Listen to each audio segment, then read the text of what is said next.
आज का विचार 107.8 FM हिमगिरी की आवाज, आपकी अपनी आवाज। 107.8 FM हिमगिरी की आवाज, आपकी अपनी आवाज पर आज का विचार, किसी अजनबी की चिकनी चुपड़ी बातों में आकर उस पर विश्वास नहीं कर लेना चाहिए। चलिए एक कहानी के जरिए समझते हैं। एक बार की बात है, किसी गांव के मंदिर में देव शर्मा नाम का एक प्रतिष्ठित साधु रहता था। गांव के सभी लोग उनका सम्मान करते थे। उसे अपने भक्तों से दान में तरह तरह के वस्त्र, उपहार, खाद्य सामग्री और पैसे मिलते थे। उन वस्त्रों को बेचकर साधु ने काफी धन जमा कर लिया था।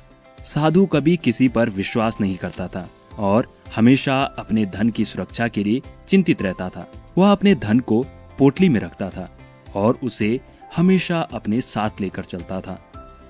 उसी गांव में एक ठग रहता था। बहुत दिनों से उसकी नजर साधु के धन पर थी।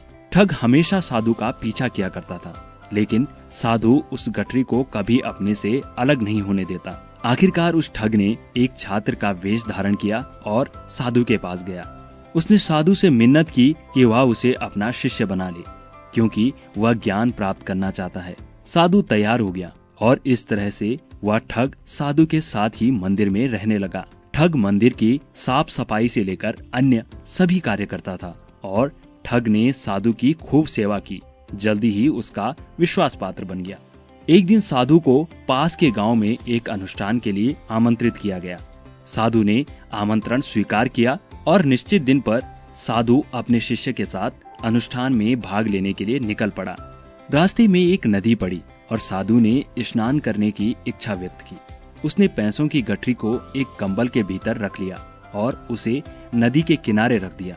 उसने ठग से सामान की रखवाली करने को कहा और खुद नहाने चला गया। ठग को कब से इसी पल का इंतजार था। जैसे ही साधु नदी में डुबकी लगाने गया, वह रुपयों की गठरी लेकर चंपत हो गया। इसीलिए कहते हैं, किसी पर आंख मूंद कर भरोसा बिल्कुल नहीं करना चाहिए। सुनते रहिए हिमगिरी की आवाज, आपकी अपनी आवाज।